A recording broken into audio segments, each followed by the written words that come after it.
Danny Flexon here for Seconds Out. Delighted to be joined at the Origins gym in Rainham by the man himself, Mark Tibbs. Mark, how are you? Lovely, Dan. Thanks very much. Do you want me on that? No, you're all right, because we'll go back and forth between us. No, I'm good, Danny. Thank you. Thank you, mate, yeah. And let's talk about the gym first of all. As we're here, this is my first time here. Facilities are great. Just tell us how you came to be based here, because you were dotting around different other people's gyms, and now you've got your own home base. Yeah, well, I happened to be at a show in York Hall in Bethnal Green, which I don't get a lot of time to do lately, but there was a show going on down there. There was a couple of good local fights happening, so I got on a train, went down to Bethnal Green and bumped into an old friend, and he knew I was after a gym because I moved out of the East End on the verge of Essex, and so yeah, he's a good friend of ours, you know, and he said I've got a bit of a space here in Rainham and it's not too far from where I live, so he said go and have a look at it. So I did, and it was perfect. And they've done this to it and brought it up, and it's got a good amateur club there called Rainham, and a lot of Repton amateur boxers have joined now. So it's got a great schooling for young fighters coming through, you know. So I get to look at the new breed, so to speak, yeah. And a lot of us interviewers are all guilty of it. We don't ask enough about the team around you. So just tell us a little bit about the assistant trainers you've got here, and also the involvement of your dad, Jimmy. Obviously, legend that he is. He's become more involved again. Yeah, well, the thing was when I travelled to Spain and to the US with previous fighters, and Portugal, I had my dad oversee things with prospects, and he loves to keep his hand, and he knows talent, and he knows what they've got to do for where they're at in their careers, so to speak. And so, you know, and I trust him. I trust him in that area. So, and he enjoys it too. So he oversees, he oversees stuff while when I'm not here. Yeah. And tell us a little bit about the rest of the team as well. You've got Ian Andrews, Stephen Andrews. Yeah. Well, Steve and Ian Andrews. Ian Andrews come up to me once in the Peacock. I've known him for years. You know, I've been in the Peacock for years and years. And Ian just come up to me one day and said, "Mark, do you want a hand? Do you want to help?" So I said, "I'd like to, you know." So what happened now? He introduced me to Steve, but I already knew Steve. I've known Steve a long while, and I've seen him around the Peacock, you know, for years. And in fact, Ian gave me a relation of his, I think it was his son-in-law, an heavyweight to have a look at once, and that's when I first met Dillian White, funny enough, at West Ham Boxing Club years before I trained him, and Dillian come over and had a workout for the boxing board control for this heavyweight. So I've gone off track a little bit, but that's our we're close. Me and Steve are close, so we know how we work on that. And then when I started this gym up, Steve followed me, and when I trained abroad with fighters, they oversee stuff when I was away and that, and I communicated from wherever I was, and I'll be honest with you, they've done a fantastic job, because when I got back, and I only have to feel them and look at the fighters, I know if they picked up any bad habits and whatnot, and I was really, really pleased. And obviously my dad oversaw stuff as well, and you know, he gave me good feedback, and we had sparring for Dubois at the time when I was looking after Dubois. We had sparring from London to Ipswich to Birmingham and back again, you know, throughout the months we looked after him. And obviously I assessed him when we got back, and logistically it wasn't going to work for me because of what I've got happening in the very current future. It weren't going to work for me. So, you know, but I wish Dan all the best, like I said before. We can talk about that a bit more in a minute, but you, at the moment, the three guys I've spoken to today, all very early in their career. You've got two Johns who are 2-0, and then you've got Tommy Fletcher, who's not started his pro journey yet. Having worked for so long with people who've come from other trainers and had to kind of impose your own style on them, what's it like to have kind of a blank slate when these guys come in? Well, I'll be honest with you, know, I've always worked with blank slates for years, you know, and I had a string of prospects years and years ago when I worked at I worked from the Peacock gym, but I set up base in the TKO gym in Canning Town. I remember. So we had a good time there, and I had a for years and years and years. I had Southern Area champions, British champions, and these belts they bring out, what they call WBCs, Intercontinentals, and all that. So domestic stuff. I've built them from scratch, so to speak. I built them from scratch, and as they've turned pro with the promoters, you know. So I've done that. So it's easy for me now, you know. In fact, it's easier for me now because of my experience in the past. So yeah, that's how it is. Yeah. Let's talk about them in turn, starting with the least experienced in Tommy Fletcher. Didn't have a massive amateur background, but a big puncher for the amateurs. What attracted you to him, if you like? Well, I was in the US recently and with Billy Joe Saunders, and Steve Andrews called me about 2 months ago. He says to me, "Mark, I've got a fella coming here. He's tall, rangy, 6'5", southpaw, a bit like Johnny Hedges." He says, "But he don't look too bad." He said, "I said, well, keep him in the gym, and then if you can, keep him in Monday, Wednesday, or Friday, because he's got a long way to travel. We think he lives in Norfolk." Yeah. I says, "And I'll have a look at him when I get back," and that's how it worked out. And then when I finally got back and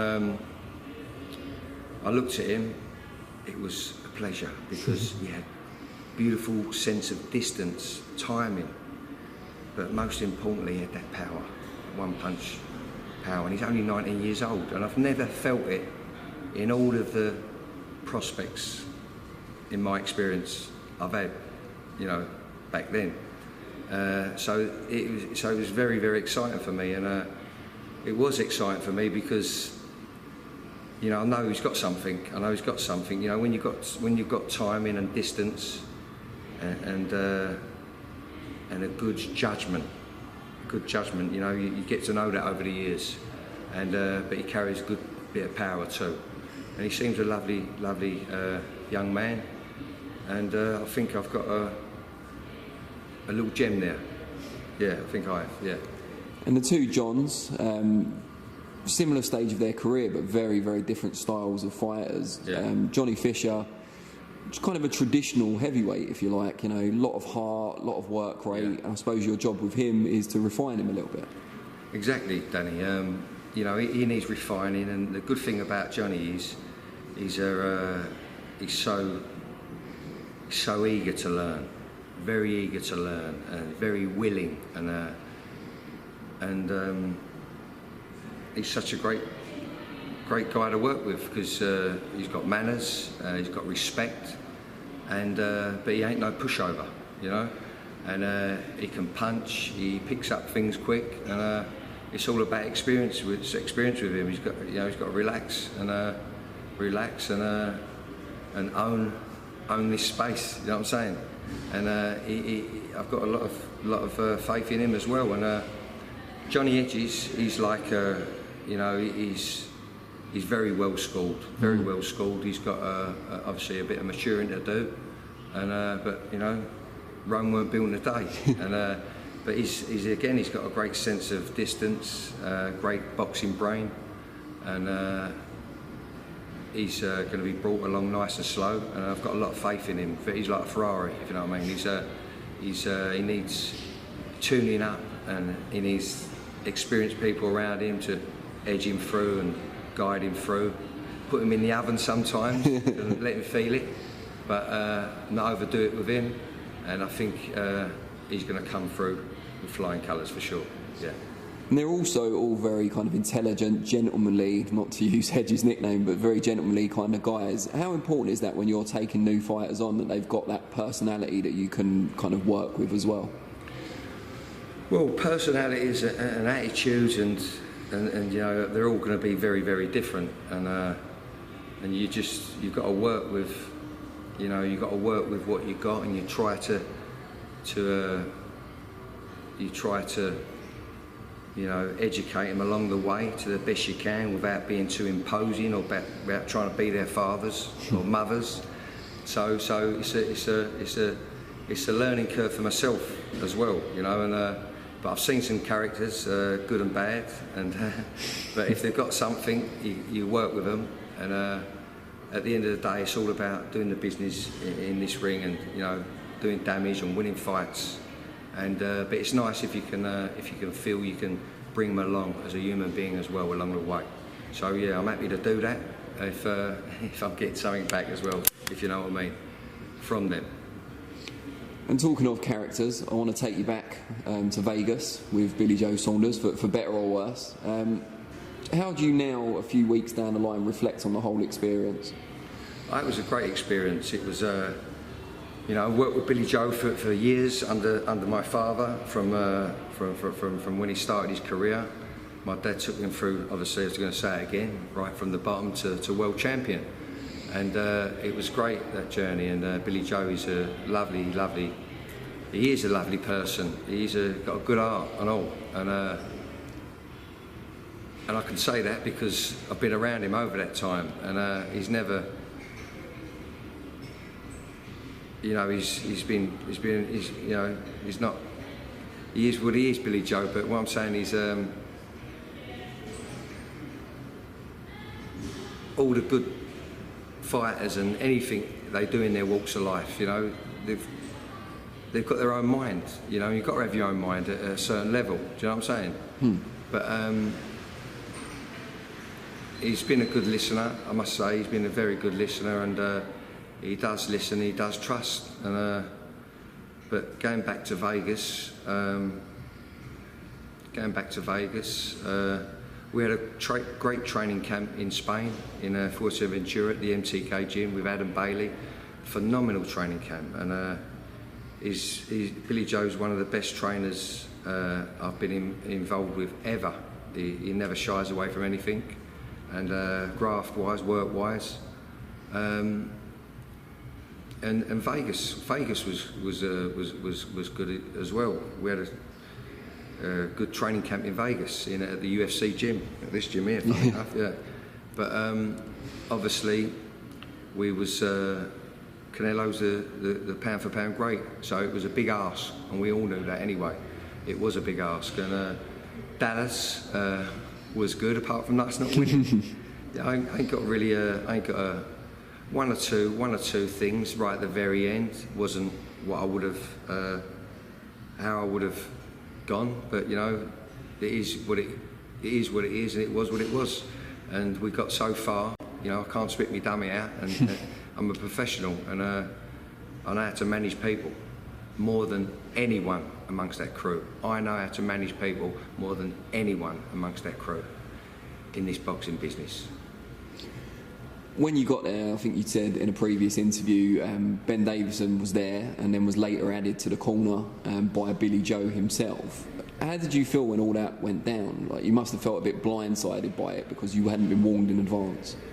Well, Dan, do you know what? I don't really want to talk about the situation anymore because I'm not sure if you saw my video with Boxing Social. I did. I think that was a perfect summary of that journey, and I don't know Ben Davison. You know, I met him years ago at the TKO. He wanted to turn professional when I had them young prospects I was talking about. But yeah, it was, you know, obviously he wanted to done a bit of training. So that's as far as I knew from him. But there's been a big gap in my life from that time, you know, so I don't really know Ben Davison. I hear about him here and there, and bits and pieces, so, you know, I can't talk about him, you know what I mean? So when I saw him in the UFC gym, I was a little bit surprised, but you listen to my Boxing Social interview, and that's how it was, that's how it went.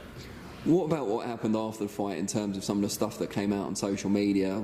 There seemed to be this need on behalf of either Billy Joe or people around him to point out that they felt Ben was the one who stopped the fight, when you've clarified since in that Boxing Social interview that we mentioned that you stopped the fight. Why do you think they felt the need to do that? Dan, I don't want to get drawn into he said, she said. This is the fact of the matter. What happened.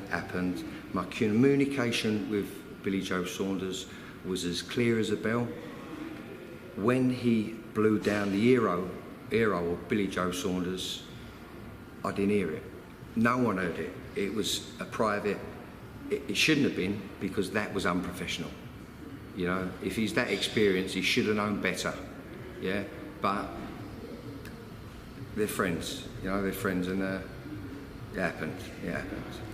Do you see yourself working with Billy Joe again in the future? That's if he even decides to carry on with his career after such a devastating injury. I'm not too sure, Dan. I'm not too sure.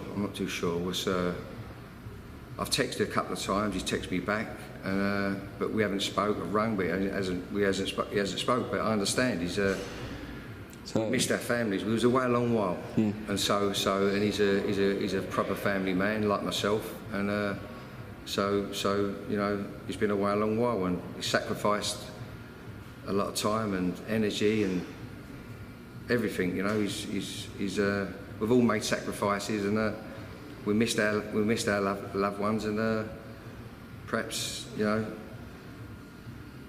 I don't know why he ain't answered the phone. I don't know why. Yeah.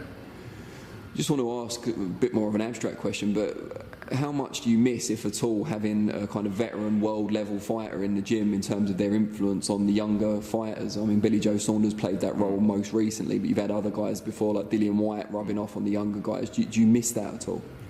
Well, Dan, as I said before, you know, I've started as an amateur fighter myself from 6-year-old, yeah, from 6-year-old. So as a nursery student, yeah, and I've been through as a what do they call it, as a young teenager up until a young man. Then I was a professional fighter, and then I was around my father who trained top level fighters, and then I assisted him. So I've been through the ups and the downs. I've seen my father train world champions, European champions, British champions, and I've assisted and made some of them British champions, and I've made my own domestic champions and European champions and a world champion in Billy Joe Saunders. So it's nothing new to me, you know, and you just got to get on and crack on with things, and I can focus on the talent I've got right now, and bring the best out in these young talent, and my intention is to make them world champions. I do want to talk briefly about Daniel Dubois. Can you remember a time previously in your career where you've had so little time with a fighter before he's then moved on, or you've moved him on, or whatever the situation is? Never. It's my first time. I've had one session with a fighter. And how bad was the session? It's actually a good session. Yeah, we looked it on Instagram or. Yeah. Did someone film it? I didn't know if it was anyone. There was bits of it on. I think it was on Instagram. Yeah, but he looked to be having a whale of a time. He looked to be having fun. It was a lovely session. It was a. You know, I hit him hard. That first session, and. It was, listen, I wanted to be fair to his ex-handlers who are friends of mine. I couldn't see any longevity with Daniel because of feedback I was getting from my team, and I didn't want to mess people around. I wanted to give Daniel, his handlers, the time to get another trainer, and I've been down that road before. I don't want to repeat it again, so I don't want to be horrible to anybody. But I've been down this particular road before, and I'm 52 years old now, and you know, I know what I want, and I know what I see, and I know what I can work with. Simple as that. Yeah. I wish him all the best. I mean, I know you don't want to go down that road, but based on that Boxing Social interview, it seemed to be there was an issue perhaps with his dad being a little more involved than perhaps you would like. It's not the first time someone said that. Rumours have been going around for a while about that issue. Was that part of it? I don't want to talk about it, Dan, to tell the truth, because I get on well with Stan. I got on well with Stan, I get on well with Stan, and Daniel, don't really know him, again. Spent a lot of time in the Peacock with him years ago, and we had one or two chats here and there, but that was as far as it goes. I did me work, he did his work, and yeah, that's how it is. You might think I'm mad. No, I don't think you're mad at all. Yeah. I think people are interested to know, because as an amateur he moved around a lot as well, so there's obviously some sort of pattern there. Yeah. But if you don't want to go into it further, I completely understand. There's nothing to go into, really. You know, I made my decisions clear and cut when I left that gym. When I left that gym where we had that session, I had a brief conversation with Dan and his dad, and then I went home and evaluated what I had to do that day, and I come up with that answer. I said, "Crack, you know, I wish you luck, but I don't want to go forward with the contract," and that was it.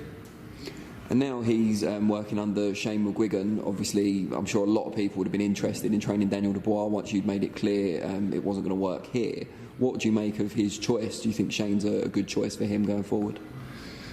Very much so. Shane's a good methodical trainer, I believe, like myself. Shane's never had a win over me though.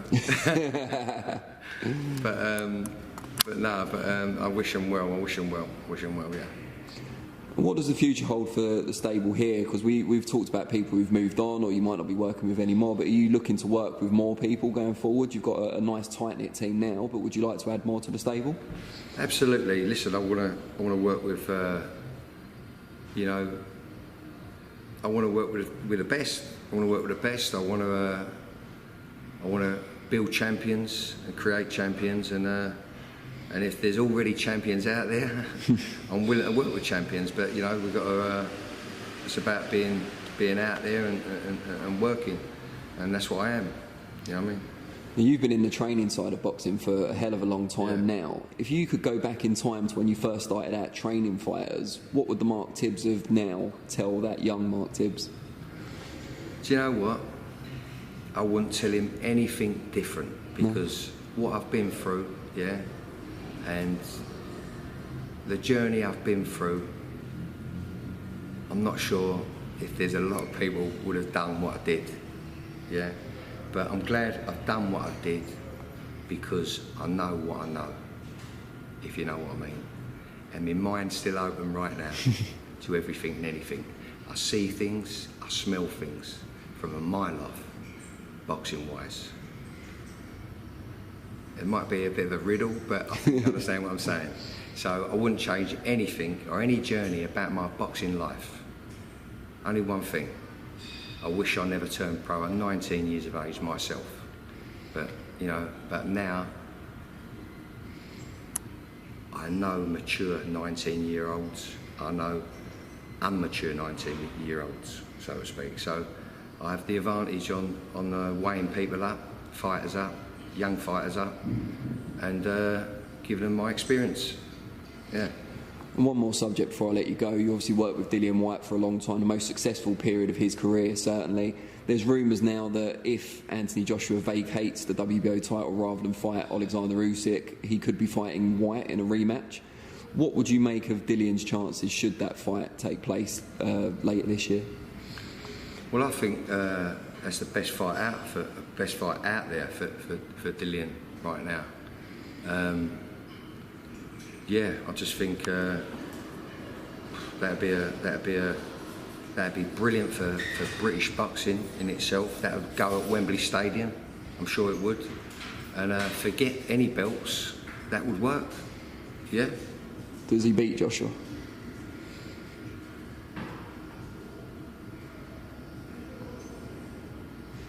That's unfair for me to say.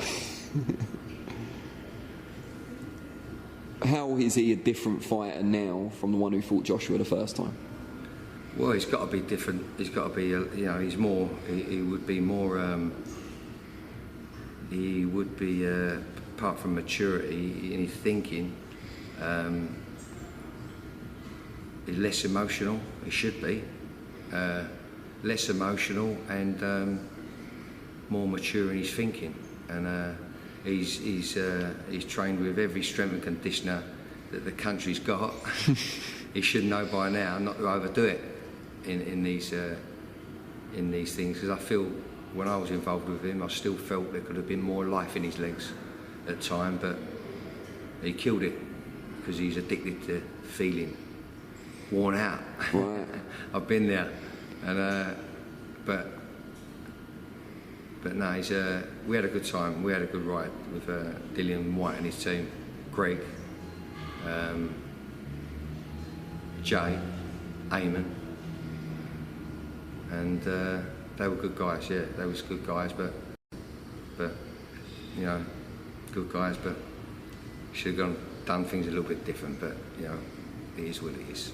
Dillian, at the end of the day, I enjoyed working with him. When we was great. We was good. It was good. Tell us this then: if you were still the main man in the corner, what would the tactics be for an AJ fight? Tactics be for the AJ fight? Well, you know what? I'm not going to say that either, because I'd expect an invoice from Tim White. I've done it once before. No, I'm only joking. But with the right tactics, in form, is it a job that he could do? Like when you were still training him, it must have come up that an AJ fight could happen at some point. Were you confident then that he could have the beating of him? Yeah, Dillian. Listen, Dillian's an handful for anyone in the world. Yeah, Dillian White is an handful for anyone in the world today. Fury is a bit imposing. He's very well schooled, and naturally, he's a natural fighter. That's the most difficult fight for any of them heavyweights out there today, 100%. But anyone else, Dillian White's an handful, as long as he's not worn out in training. Yeah. Great stuff, Mark. Really appreciate the time. It's always a pleasure and great to see the gym and everyone do so well. Danny. Thank you.